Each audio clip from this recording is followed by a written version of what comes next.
apakah memang benar setan itu namanya Lucifer, Pak? Lucifer Oriatur in cordibus vestris, sampai bintang timur terbit dalam hatimu. Jadi ini maknanya bukan setan ini. Bukan setan, positif maknanya. Dapatkah engkau menerbitkan rasi bintang pada waktunya dan memimpin bintang biduk dengan pengiring-pengiringnya? Saya pernah melihat, Pak, tayangan video yang menuduh bahwa Paus itu menyembah Lucifer, sebab dalam sebuah misa nama Lucifer jelas-jelas disebut. Umatku binasa karena kurang pengetahuan. Ya.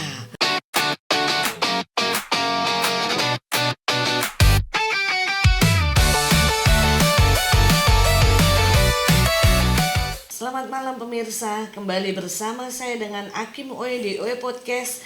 Kali ini kembali saya kedatangan tamu narasumber kita, Bapak Dr. Bambang Nursena. Selamat malam, Pak Bambang. Selamat malam. Terima kasih atas kesempatan malam hari ini, Pak. Pemirsa, kali ini kita akan mengupas habis tentang satu tema yang sangat menarik, yaitu benarkah nama iblis adalah Lucifer? Selamat menyaksikan. Selamat malam, Pak Bambang. Selamat malam. Ini satu tema yang sangat menarik ini, Pak Bambang. Yang perlu kita ketahui lebih dalam ya, Pak ya.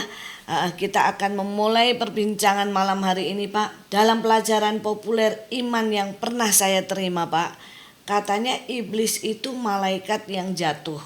Namanya semula adalah Lucifer. Tetapi saya sudah membaca dari Alkitab Perjanjian Baru maupun Perjanjian Lama, ternyata tidak ada nama Lucifer sama sekali, Pak. Dari mana sebenarnya kata Lucifer ini muncul dan apakah memang benar setan itu namanya Lucifer, Pak?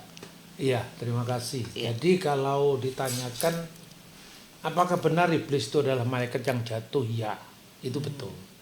Tapi apakah namanya semula adalah Lucifer? Karena ibu membaca dari Perjanjian Lama, Perjanjian Baru, enggak ada kata-kata Lucifer ini, Pak ya. Ya memang karena Lucifer itu sesungguhnya tidak ada dalam Alkitab, bahasa aslinya tidak ada. Itu hasil terjemahan bahasa Latin. Itu pun baru dilakukan sekitar tahun 380-an oleh seorang bapak gereja Latin yang datang dari Itali menuju ke Bethlehem, dan dia tinggal di Bethlehem sekitar 30-an tahun. Di sana kalau kita mengunjungi gereja kelahiran Yesus di Bethlehem, ketika kita masuk ke ruangan gereja ortodok Yunani yang besar itu, kemudian turun tempat palungan itu, lalu setelah kita lihat tempat kelahiran Yesus, lalu kemudian kan kita setelah doa di situ kan kita naik ke atas lagi. Nah, sebelum kita masuk ke gereja Santa Katerina, gereja Katolik, itu di dalamnya ada gua lagi, namanya Gua Hieronymus. Disitulah konon Santo Hieronymus itu menerjemahkan Alkitab dalam bahasa Latin, artinya untuk Perjanjian Lama itu dari bahasa Ibrani ini ke dalam bahasa Latin, dan untuk Perjanjian Baru dari bahasa Yunani ke dalam bahasa Latin, yang akhirnya lebih populer disebut terjemahan Vulgata. Vulgata itu hanya simple version, jadi versi yang simple dari Alkitab. Karena sebelumnya itu gereja Roma sudah punya terjemahan Latin, namanya Vetus Latina. Singkat kata, nama Lucifer itu nama yang diambil dari bahasa Latin oleh Santo Hieronymus. Sesungguhnya nama Lucifer itu atau istilah Lucifer itu muncul 4 kali dalam Alkitab bahasa Latin. 1 kali diterapkan untuk setan dalam Yesaya pasal 14 ayat 12. Coba kita baca dulu Yesaya pasal 14 ayat 12. Yesaya pasal ke-14 ayat 12. Demikian firman Tuhan. Wah, engkau sudah jatuh dari langit, hai bintang timur, putra fajar, engkau sudah dihempaskan ke tanah, hai penakluk bangsa-bangsa. Mana ada kata Lucifer? Enggak ada kan? Ada ya. Dalam bahasa aslinya, yaitu dalam bahasa Ibrani ini Biblia Hebraica Stuttgartensia, Ini edisi Kristen untuk Alkitab Ibrani, Alkitab Yahudi juga, yang namanya Tanakh, Torah, Nebim, Ketubim. Jadi dari Kejadian sampai Maleakhi isinya. Itu bahasa aslinya untuk bintang timur putra Fajar itu Helel ben Sakar. Tidak ada kata Lucifer. Jadi di aslinya di bahasa Ibrani itu enggak ada Pak Nggak kata-kata. ada. Yang ada bintang timur putra Fajar, atau dalam bahasa aslinya Ek Napalta Misamayim, wah telah jatuh dari langit Helel ben Sakar, bintang timur putra Fajar. Jadi itu gelar yang disematkan bagi malaikat yang jatuh tadi. Karena itu ketika Hieronymus menjumpai kata Helel ben Sakar, lalu dia terjemahkan dalam bahasa Latin. Kalau kita baca Alkitab Vulgata, dalam bahasa Latin itu disebutkan Quomodo cecidisti dekailo Lucifer cui mani oriebares. Jadi kata Lucifer itu dari Santo Hieronymus ini. Tapi tadi Ibu bertanya, apakah benar dia adalah malaikat yang jatuh? Kita bisa membaca apa yang Yesus sabdakan sendiri dalam Injil Lukas pasal 10 ayat 17 sampai dengan ayat 20. Baik Pak. Injil Lukas pasal 10 ayat 17 sampai yang ke-20, demikian firman Tuhan. Kemudian ke-70 murid itu kembali dengan gembira dan berkata, Tuhan, setan-setan pun takluk kepada kami demi namamu. Kata Yesus kepada mereka, aku melihat iblis jatuh seperti kilat dari langit. Sesungguhnya aku telah memberikan kuasa kepadamu untuk menginjak ular dan kalajengking dan kuasa atas segala kekuatan musuh. Sehingga tidak ada yang akan mencelakakan kamu. Meskipun demikian, janganlah bersukacita karena roh-roh itu takluk kepadamu. Tetapi bersukacitalah karena namamu terdaftar di surga. Jadi itu kan konteksnya gini ya. Yesus itu punya 12 murid dan 70 murid. Sering kita bahas itu. Kenapa 12 murid? Karena gereja itu Israel baru. Suku-suku Israel itu jumlahnya 12. Maka karena gereja Israel baru disimbolkan dengan 12 murid. Lalu setelah 12 murid, Yesus kan bersabda juga, ada domba-dombaku dari kandang yang lain. Itu kandang bangsa-bangsa. Jumlah bangsa-bangsa disimbolkan angka 70. Kenapa? Karena setelah air bah, Nuh bersama anak-anaknya Sem, Ham, dan Yafet, keturunannya berjumlah 70. Nah, konteksnya dalam Lukas pasal 10 itu 70 murid itu diutus. Setelah mereka pulang dari pengutusan, mereka bersaksi. Wah, luar biasa. Setan-setan pun ternyata takluk kepada namamu. Dia lapor kepada Yesus. Lalu Yesus membenarkan itu. Setan-setan tunduk karena nama Yesus. Yesus mengatakan, aku melihat iblis jatuh dari langit seperti kilat. Karena Yesus berbicara tentang iblis yang digambarkan seperti bintang timur tadi. Yang jatuh ya. Wah, telah jatuh dari langit. Yesus merujuk pada teks ini. Secara tidak langsung artinya Yesus membenarkan tentang kejatuhan setan. Nah, setan itu digelari dengan bintang timur putra Fajar. Jadi maka sejak saat itu cuma di gereja barat saja dia Lucifer itu dikenal ya, Pak, ya? sebagai nama setan. Itu pun berkat seorang penulis namanya Dante Alighieri yang kemudian mengambil terjemahan King James, karena King James akhirnya menggunakan itu hanya untuk Yesaya 14 ayat 12. Lalu mulai dikenalkan sejak saat itu ya, seiring dengan King James dan Dante abad 14 itu. Pokoknya ya masa-masa itu. Kata bintang timur itu Lucifer itu dipahami sebagai nama bagi setan. Nah, lalu mulai eksplisit orang berpikir, oh setan itu gelarnya Lucifer. ternyata Lucifer. Iya. Padahal tidak. Bukan ya Pak ya. Ada 4 kata dalam bahasa Latin yang dipakai Hieronymus itu, yang lain-lain juga disebut bintang timur. Bintang timur dalam pengertian biasa. Iya. Memang bintang timur di langit itu. Langit. Tapi juga ada satu kata yang itu tidak bermakna setan.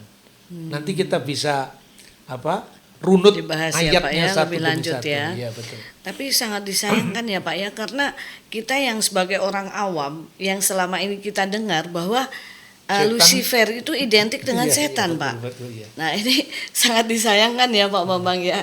Ini Ya, tapi sudah terjadi. Iya Ya, sudah ya, terjadi, ya. tapi ini satu pencerahan, Betul, paparan yang baru, dan seharusnya ini semua pemirsa juga mendengar Mesti Pak. tahu, mesti paham. Iya harus paham dan tahu supaya kita tidak tersesat ya Pak ya. betul. Gitu. Kasihan juga ini Lucifer ini, kata-kata Lucifer ini. Yang bernama Lucifer yang itu bernama Lucifer dikorbankan. dikorbankan. Kita lanjut Pak Bambang. Apakah Yesaya 14 ayat 12 itu memang berbicara tentang kejatuhan setan Pak, ataukah itu bersifat historis, bicara tentang kesombongan dan kejatuhan Raja Babel Pak? Mengapa akhirnya ditafsirkan secara alegori sebagai kejatuhan setan? Nah, seperti tadi kita baca ayatnya dalam Lukas pasal 10 ayat 17 sampai dengan 20 itu, secara teologis Yesus setuju bahwa setan itu adalah malaikat yang jatuh. Maka ketika dilapori ternyata setan-setan pun tunduk karena namamu. Iya. Yesus katakan, aku melihat iblis jatuh Seperti dari kilat. langit seperti kilat. Namun kamu jangan bangga. Yesus memberi kuasa menginjak ular, artinya menginjak pekerjaan setan. Dan kala jengking itu gambaran tentang kuasa-kuasa kejahatan itu telah ditundukkan. Tapi itu bukan itu yang membuat kamu harus bangga. Tapi yang menjadi kamu bangga karena namamu sudah tercatat di surga. Jadi artinya hal-hal yang sifatnya historis itu kemudian tidak salah ditafsirkan secara alegoris sebagai kejatuhan setan. Karena kalau Yesaya 14 itu memang konteks aslinya kan bicara tentang kesombongan Raja Babel. Raja Babel ya. Manusia sampai mengatakan, aku mau naik ke takhta yang maha tinggi itu siapa? Pangkatmu apa? Kan Iya, itu kan iya. manusia biasa, sebesar apapun kuasamu sebagai raja. Kalau kata orang Jawa itu ojo adigang adiguno, artinya mengandalkan kegagahannya, mengandalkan kekuatannya, mengandalkan kepintarannya. Usia manusia cuma 70. Betul. Kalau kuat 80 kan gitu. Maka dibalik klaimnya manusia-manusia yang sombong itu sesungguhnya dia ditumpangi oleh penumpang gelap. Itulah setan. Makanya siapa yang sombong, siapa yang bohong, yang suka jatuh pasti. Itu pasti simbolnya setan itu sendiri. Jadi Yesus membenarkan alegori itu sebagai kejatuhan setan ya Pak ya. Betul. Oh, oke. Tadi Bapak tunjukkan bahwa nama Lucifer itu berasal dari Alkitab terjemahan Latin ya Pak ya. Karya Santo Hieronymus pada tahun 380-an. Berarti sebelum abad 4 Masehi, iblis itu belum dijuluki Lucifer ya Pak ya? Ya mungkin kalau kita membaca karyanya Dante ya, itu kata bintang timur karena dia membaca dalam Alkitab bahasa Latin, mungkin kita perlu melacak lagi dalam terjemahan sebelum Vulgata misalnya. Memang kata bintang timur diterjemahkan dengan Lucifer, tapi tidak setiap bintang timur itu kan gelarnya Lucifer. Seperti itu. Namun setelah terbitnya terjemahan Alkitab bahasa Latin itu nanti berkembang pada abad ke-14 kan, itu abad ke-4, abad 14 menjelang abad 15 itu kan masanya Dante Alighieri, kemudian membuat buku sastra itu digambarkan tentang Lucifer. Nah kemudian mungkin King James mengikuti itu.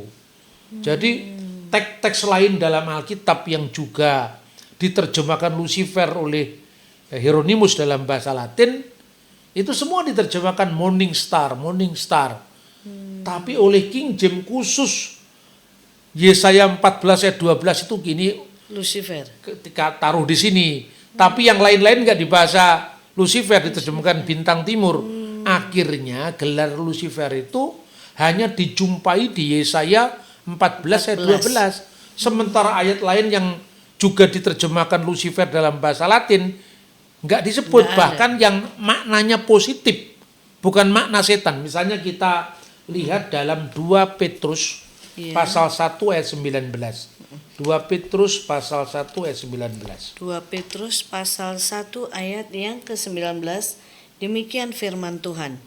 Dengan demikian kami makin diteguhkan oleh firman yang telah disampaikan oleh para nabi.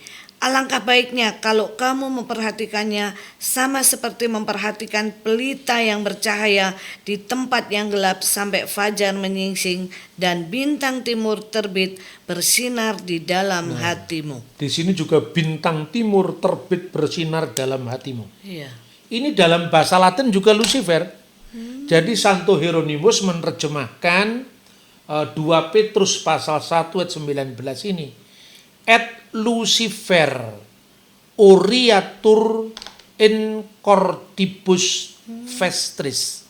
Sampai bintang timur terbit dalam hatimu. Jadi ini maknanya bukan setan ini. Bukan setan, positif maknanya. Tapi tetap Lucifer ya Pak ditulis. Lucifer juga di sini. Iya. Dan di dalam Alkitab tradisi Latin ya, termasuk tradisi yang dipakai oleh gereja Katolik ritus Latin, itu Yesus disebut sebagai Lucifer. Bintang timur kan gelarnya Yesus. Ya. Jadi bintang timur itu dipakai untuk Yesus, tapi juga dipakai untuk iblis. Lucifer. Lah itu rumit kan? Iya. Nah jadi artinya gara-gara King James hanya memakai kata Lucifer di Yesaya pasal 14 ayat 12, sementara dalam bahasa Latin 2 Petrus pasal 1 19 juga et Lucifer. Sampai Lucifer dan Lucifer terbit dalam hatimu. Itu enggak diterjemahkan, enggak dipakai kata Lucifer, tapi morning star terbit dalam hatimu. Di King James tadi ya Pak ya? Di King James. Jadi akibatnya karena Lucifer hanya dipakai untuk Yesaya 14 ayat 12, sementara teks ini bicara tentang kejatuhan iblis, maka akhirnya Lucifer identik dengan setan, iblis. Iya. Padahal enggak seperti itu. Enggak seperti itu ya Pak. Iya. Tapi ini sudah terlanjur berkembang ya Sudah Pak. terlanjur berkembang di mana-mana. Apakah tidak ada Pak satu penyanggahan gitu mungkin dari ahli-ahli yang mengenai tahu Saya tentang kira hal ada, ini? karena begini. Tradisi ini hanya ada di gereja barat. Jadi di gereja barat artinya gereja ritus Latin, gereja Katolik yang terutama dipakai di lingkungan Protestan. Kalau di Katolik enggak. Enggak ya Pak ya? Karena Katolik masih pakai bahasa Latin utuh kan. Jadi di gereja Katolik kan ritusnya pakai bahasa Latin. Misanya pakai bahasa Latin dan dasarnya Hieronymus ini Vulgata. Jadi dia bisa membedakan Lucifer yang dikutip itu Lucifer yang di mana, bukan Lucifer yang di Yesaya. Nah, tapi kalau gereja-gereja Protestan yang memakai terjemahan King James, akhirnya salah kaprah. Lucifer disebut sebagai identik dengan setan. Nama setan. Iya. Bahkan mungkin kita sebagai orang awam Pak, itu taunya Lucifer itu ya identik dengan setan itu ya Pak ya. Iya, betul. Nah ini satu pengalaman dan paparan yang baru, penjelasan yang baru nih Pak yang perlu kita tahu juga ini ya Pak ya. Kita lanjut ya Pak ya. Silakan. Apakah ada tokoh dalam sejarah gereja yang bernama Lucifer Pak? Kalau ada kasihan sekali nih. Namanya dipatenkan. Iya, dipatenkan dengan setan soalnya Pak. Ada Pak ya? Ada. Namanya adalah Lucifer dari Cagliari. Lucifer dari Cagliari ini dia orang yang paling keras menentang Arius. Dalam sejarah gereja, Arius ini adalah orang yang menyangkal bahwa Yesus itu adalah firman Allah yang hidup, adalah Allah sendiri. Iya. Itu Konsili Nikea tahun 325 akhirnya menganatema Arius itu sebagai ajaran sesat yang keluar dari kebenaran. Karena dia mengatakan ada waktu di mana firman Allah pernah tidak ada. Ada waktu di mana putra Allah itu tidak ada. Loh, kalau Yesus itu putra Allah artinya bukan Allah itu beranak secara fisik. Gak ada lah orang Kristen yang seprimitif itu kan. Tapi artinya anak Allah itu artinya firman yang kekal, yang bersama-sama dengan Allah, yang olehnya Allah menciptakan segala sesuatu. Berfirmanlah Allah, jadilah terang, maka terang itu jadi. Jadi firman yang kekal yang bersama dengan Allah itu kan tidak mungkin diciptakan. Iya. Karena Allah menciptakan dengan firman-Nya. Firman-Nya. Maka tidak mungkin firman diciptakan. Dalam konteks itulah Yesus disebut anak Allah. Nah, ketika Konsili Nikea memutuskan Arius itu sesat. Ini orang yang bernama Lucifer dari Cagliari ini memegang teguh Konsili Nikea. Lalu dia saking kakunya, uskup-uskup yang dulu pernah salah dalam mengajar tidak boleh lagi diangkat. Wah, akhirnya dia bertengkar sendiri dengan sesama tokoh gereja. Kamu ya bolehlah kamu menegakkan ajaran yang benar, tapi jangan sekaku itulah. Tapi orang-orang yang ngikuti Lucifer ini akhirnya disebut kaum Luciferian. Kaum Luciferian itu sebetulnya keyakinannya benar, membela iman yang benar, tapi caranya keliru. Salah. Makanya lo orang kan pernah bisa salah. Betul. Salah rumusan setelah dia bertobat kan selesai. Oh tidak bisa, dia harus dibaptis ulang katanya. Nah ini kelompok yang pengikut Lucifer ini. Tapi bukan Lucifer setan. Lucifer tokoh gereja yang sangat kaku ini. Makanya disebut pendukungnya kaum Luciferian. Tapi artinya Lucifer itu tidak salah ajarannya. Lucifer tokoh gereja ini loh. Tapi caranya Lucifer kaku, caranya salah, maka kontraproduktif sehingga ada pendukungnya yang fanatik. Pokoknya orang yang sudah pernah salah. Dianggap menyangkal Yesus, militan yang berlebihan. Itu tidak diterima di persekutuan gereja. Tidak boleh diangkat jadi uskup. Kalau dia bertobat harus dibaptis ulang. Nah itu dalam sejarahnya ada nama Lucifer tuh. Itu orang yang sangat membela militan keilahian Kristus. Aduh ini luar biasa nih Pak Bambang. Saya pernah melihat Pak tayangan video yang menuduh bahwa Paus itu menyembah Lucifer, sebab dalam sebuah misa nama Lucifer jelas-jelas disebut. Apakah ini akibat dari keawaman kita Pak, khususnya aliran Pantekosta ya Pak ya, atau karismatik gitu, tentang sejarah gereja kuno, termasuk asal-usul setan dipanggil dengan Lucifer ini Pak? Iya, tadi saya bilang tentang 4 istilah yang diterjemahkan Lucifer. Mungkin kita sebelum menjawab tentang Paus yang dituduh menyembah Lucifer ini, kita bisa baca ayat-ayatnya dulu. Ayat-ayat yang mengandung kata yang diterjemahkan Lucifer oleh Hieronymus. Yesaya 14 ayat 12 tadi kan diterjemahkan Lucifer, kue mane orie baris. Sekarang kata Lucifer juga muncul dalam Ayub pasal 11 ayat 17. Maknanya bukan setan di sini. Ayub 11 ya Pak ya. Ayat 17.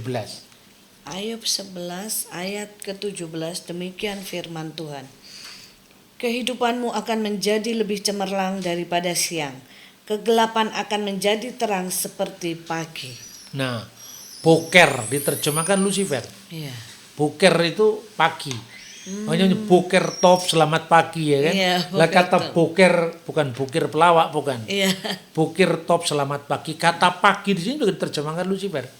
Itu di dalam Ayub pasal 11 ayat 11. Ada lagi pasal 38 ayat 32. Ayub 38 ayat ke-32, demikian firman Tuhan.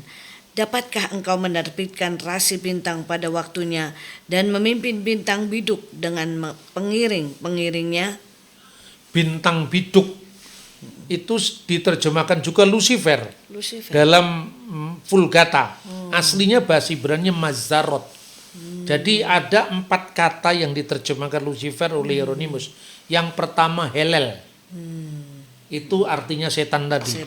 Helel bin Sakar. Itu dari Yesaya pasal 14 ayat 12. Lalu Ayub 11 ayat 17. Boker diterjemahkan juga bintang timur. Putra Lucifer. Lalu Ayub 38 ayat 32. Mazarot diterjemahkan bahasa Indonesianya bintang biduk. juga diterjemahkan Latinnya Lucifer. Lucifer. Lalu tadi yang kita baca 2 Petrus pasal 1 ayat 19 sampai Posporos, bintang timur dalam hatimu terbit dalam hatimu. 4 kata ini dalam Alkitab bahasa Latin semuanya diterjemahkan Lucifer. Hanya kacaunya di King James hanya Yesaya 14 ayat 12 saja kata Lucifer dipakai dalam bahasa Inggris. Dari Latin tidak diterjemahkan, dipertahankan bahasa Latin meskipun dia menerjemahkan dari bahasa Ibrani. Mungkin untuk keren-kerenan itu Lucifer, nama bagus, dipakai di situ. Tapi yang kata Boker, Mazarot dan Posporos yang artinya juga bintang timur diterjemahkan Morning Star. Jadi itu karena King James yang bikin itu. Ya, Pak, ya. Nah, terus di kalangan ritus Latin, Yesus disebut juga bintang timur dalam kitab Wahyu. Dan itu yang pada misa Paskah Latin, kemudian saya pernah nonton videonya itu pernah viral kira-kira tahun 2015, 2016 lah ketika itu Paus itu sedang bukan Prancis kalau nggak salah, Paus Benediktus, mungkin ya saya lupa itu. Tapi waktu misa Latin itu ini buktinya Paus itu menyembah Lucifer. Biasanya itu orang-orang yang kebanyakan, tidak semuanya, orang-orang karismatik, karena dia tidak pernah belajar bahasa Latin, nggak pernah belajar terjemahan Alkitab Vulgata, Vetus Latina, begitu. Perdengarkan itu video, diperdengarkan. Lalu di situ saking seringnya saya nonton tuh penasaran itu sampai saya bisa menirukan nadanya.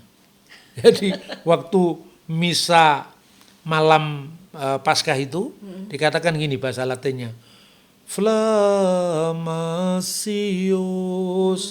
Lucifer matutinus inveniat ile inquam Lucifer quenescit ocasum Christus filius tuus.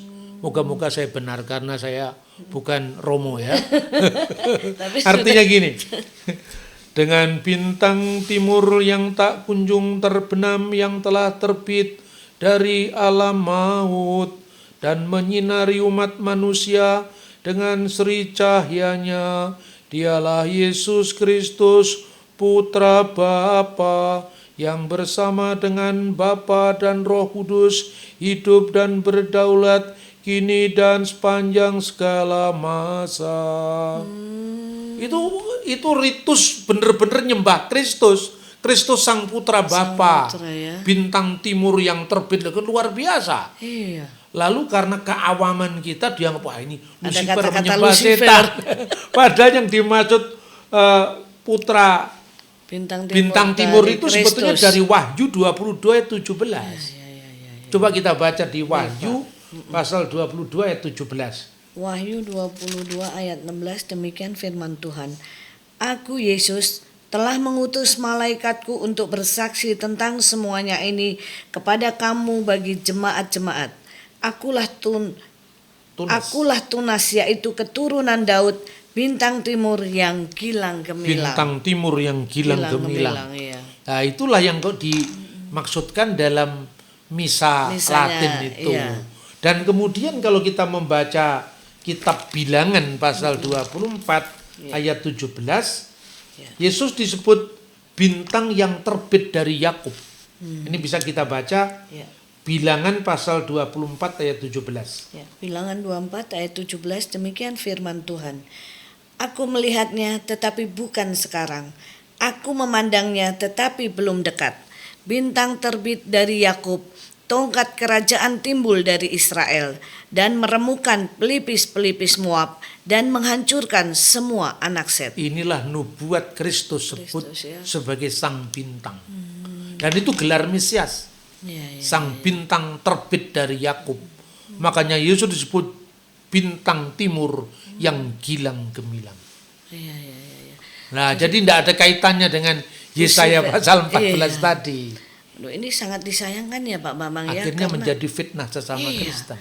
Karena mohon maaf nih Pak, saya pernah juga hamba Tuhan tuh menyebut Lucifer itu identik dengan setan. Jadi ini kan salah kaprah ini Pak. Iya betul. Aduh, Tapi seperti dengan kita melacak sejarahnya, Sejarah, ya. dari bahasanya, dari pemakaiannya dalam ritus Latin, luar biasa ya Pak ya. ternyata Ya. tidak ada kaitannya. Jadi dari Apalagi sampai nuduh Paus sebagai penyembah Iya, itu yang setan, sangat itu kan disayangkan keterlaluan itu Pak. Kalau dari bahasa aslinya sendiri tidak ada kata-kata Kata Lucifer, Lucifer ya. nggak ada. Oh, luar biasa Iya. Pak. Jadi kita sudah seharusnya akhir-akhir ini akhir zaman ini harus lebih mengerti ya Pak ya. Iya. Kalau enggak kita disesatkan Umatku oleh binasa karena kurang pengetahuan. ya. Iya, itu sudah Tuhan sudah katakan sendiri ya Pak Iya, ya. betul, iya. Aduh, terima kasih banyak Pak Bambang. Demikian pemirsa, bincang-bincang kami malam hari ini kiranya boleh menjadi satu pengertian, pemahaman dan wawasan yang baru buat kita. Jangan sampai kita diombang-ambingkan oleh berbagai pengajaran yang tidak benar. Seperti dalam Hosea 4 ayat 6, umatku binasa karena kurang pengetahuan. Tuhan Yesus memberkati.